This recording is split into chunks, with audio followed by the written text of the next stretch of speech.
Então a gente vai agora entrar na lei de Gauss. A lei de Gauss, ela pode ser pensada da mesma maneira que a gente pensava, ou no mesmo, tendo o mesmo papel que o tratamento, o tratamento considerando energia tem para sistemas mecânicos. A ideia da lei de Gauss é facilitar o cálculo do módulo, é importante, o cálculo do módulo do campo elétrico. A lei de Gauss ela se baseia no seguinte princípio.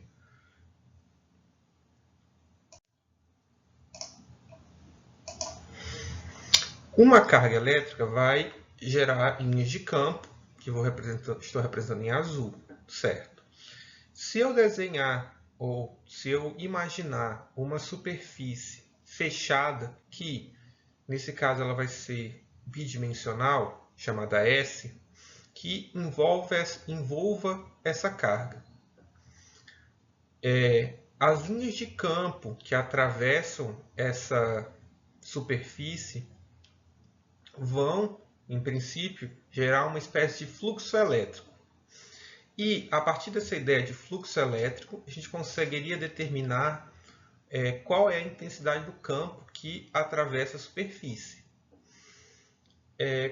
Seguindo essa ideia, se eu tivesse uma superfície, ou se eu escolhesse uma superfície tal que ela não englobasse nenhuma carga, assim como acontece como acontece em problemas dinâmicos não, hidráulicos, se eu não tenho uma fonte, todas as linhas de campo que entram saem por essa superfície. Então, de modo geral, não. O fluxo resultante sobre toda a superfície é nulo, porque tudo que entra sai. Então, para que a gente consiga analisar de forma correta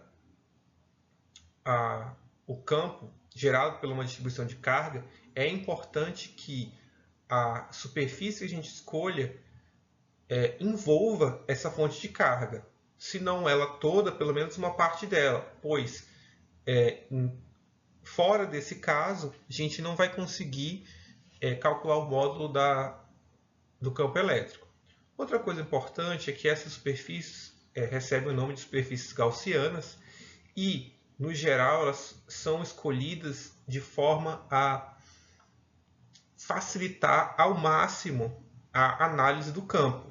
Então, veja, é importante que o aluno entenda que a lei de Gauss é importante, ela tem várias aplicações, mas a escolha das superfícies gaussianas necessita de um conhecimento prévio do comportamento do campo.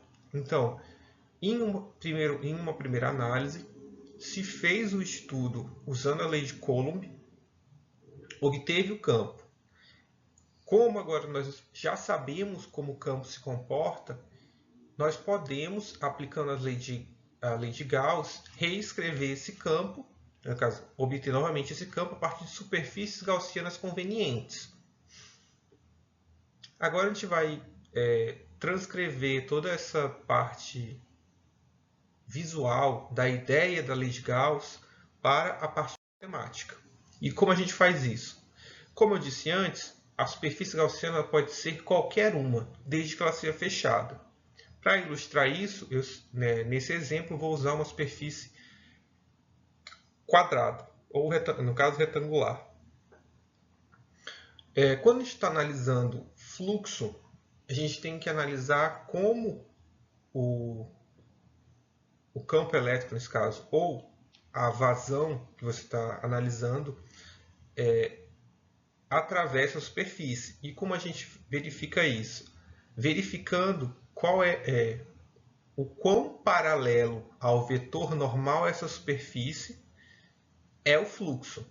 Então, para eu ter essa análise, eu uso um produto escalar, que quanto mais paralelo é o vetor normal ao vetor campo elétrico, maior seria o fluxo. Se o campo elétrico ou a vazão for perpendicular à superfície, não há fluxo através dessa superfície. No caso, seria o caso dessa linha de campo, por exemplo. Ela é perpendicular à superfície e não temos fluxo. E a lei de Gauss reflete esse fato. Além disso, a gente tem que considerar que estaremos tratando de superfícies fechadas, sempre superfícies fechadas. Então, na notação de integral, uma superfície fechada é definida por essa bolinha. Então, toda a integral que tem um círculo no meio dela é uma integral fechada. Existem basicamente dois tipos de integrais fechadas: as integrais de superfície e as integrais de linha. As integrais de linha terão um papel posterior em nossos estudos sobre campos eletromagnéticos. O fluxo magnético vai ser igual a carga líquida dentro da superfície. Carga líquida dentro da superfície e vai ser dividido pela permissividade do vácuo. Nesse caso, a gente está, no caso dos campos, a gente sempre está considerando o vácuo. Posteriormente, a gente vai comentar qual seriam as mudanças se a gente estivesse tratando de um meio material. Certo, essa seria a forma integral da lei de Gauss. A lei de Gauss, como pode ficar evidente, é uma lei que trata de regiões do espaço.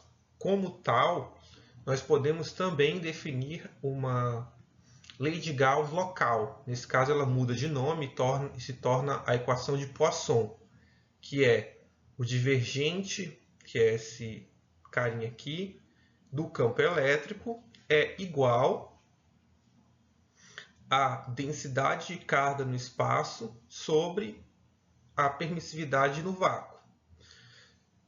Essa relação, que é a equação de Poisson, ela é uma equação diferencial. Esse nabla aqui, que é o operador, esse operadorzinho aqui triangular, ele é um conjunto de derivadas, no caso, derivadas no espaço. Como nós temos uma derivadas, nós vamos gerar uma equação diferencial a partir da equação de Poisson. E equações diferenciais têm suas soluções muito bem estabelecidas, que vão gerar funções, ou no caso, vai nos fornecer o campo que atua em todo o espaço. Então, para encontrar fórmulas mais gerais de alguns tipos de campo, é comum que se use a solução da equação de Poisson.